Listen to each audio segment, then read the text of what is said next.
it chapter by chapter, one bite at a time.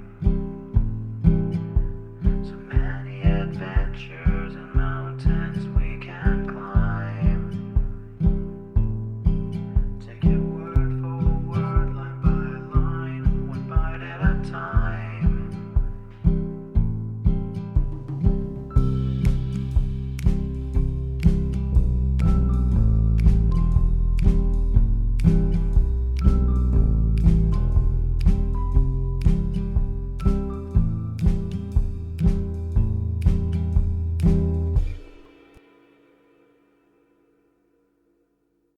Welcome to Bite at a Time Books, where we read you your favorite classics one bite at a time.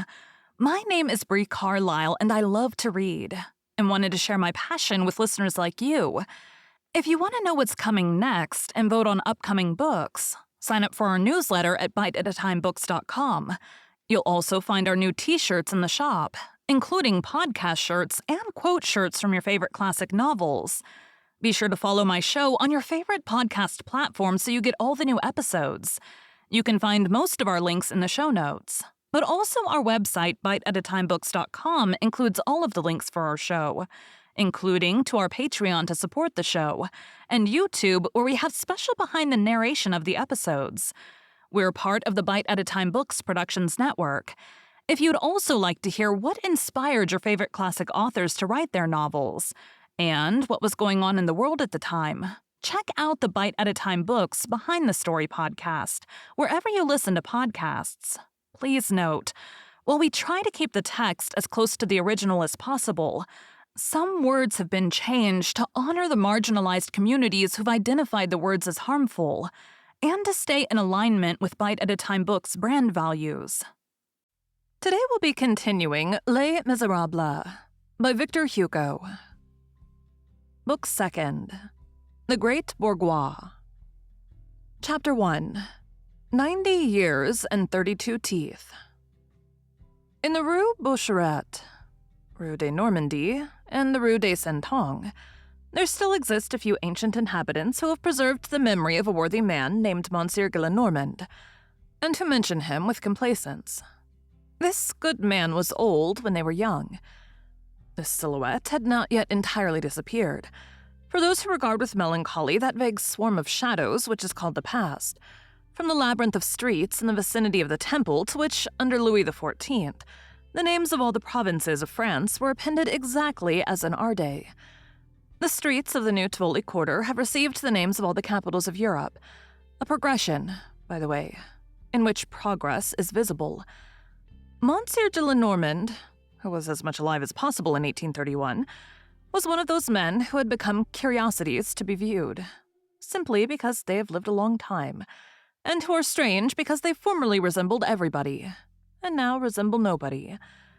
He was a peculiar old man, and in very truth a man of another age, the real, complete, and rather haughty bourgeois of the 18th century, who wore his good old bourgeoisie with the air with which marquises wear their marquesates.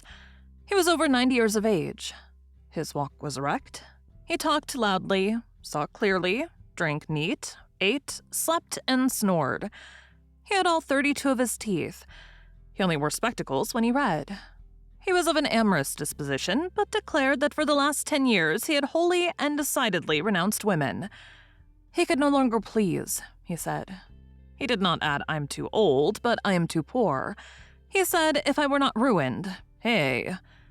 All he had left, in fact, was an income of about 15,000 francs. His dream was to come into an inheritance and to have 100,000 livres income for mistresses. He did not belong, as the reader will perceive, to that puny variety of octogenaries who, like Monsieur de Voltaire, have been dying all their life. His was no longevity of a cracked pot. This jovial old man had always had good health.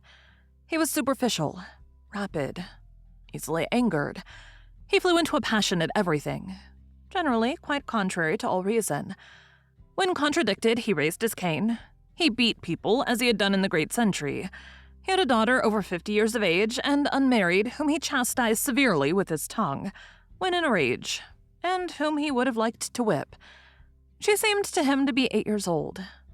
He boxed his servant's ear soundly and said, "Ah, Carigno."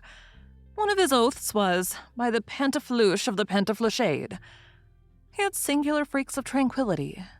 He had himself shaved every day by a barber who had been mad and who detested him, being jealous of Monsieur Gillenormand on account of his wife, a pretty and coquettish barberess. Monsieur Gillenormand admired his own discernment in all things, and declared that he was extremely sagacious. Here is one of his sayings. "I have, in truth, some penetration. I am able to say when a flea bites me from what woman it came." The words which he uttered the most frequently were "the sensible man" and "nature." He did not give to this last word the grand acceptation which our epic has accorded to it, but he made it enter, after his own fashion, into his little chimney-corner satires.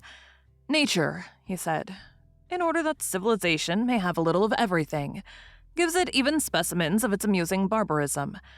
Europe possesses specimens of Asia and Africa on a small scale. The cat is a drawing-room tiger. The lizard is a pocket crocodile. The dancers at the opera are pink female savages. They do not eat men. They quench them. Or, magicians that they are, they transform them into oysters and swallow them. The Caribbeans leave only the bones. They leave only the shell. Such are our morals. We do not devour. We gnaw. We do not exterminate. We claw." Thank you for joining Bite at a Time Books today, while we read a bite of one of your favorite classics. Again, my name is Bree Carlile, and I hope you come back tomorrow for the next bite of Les Miserables.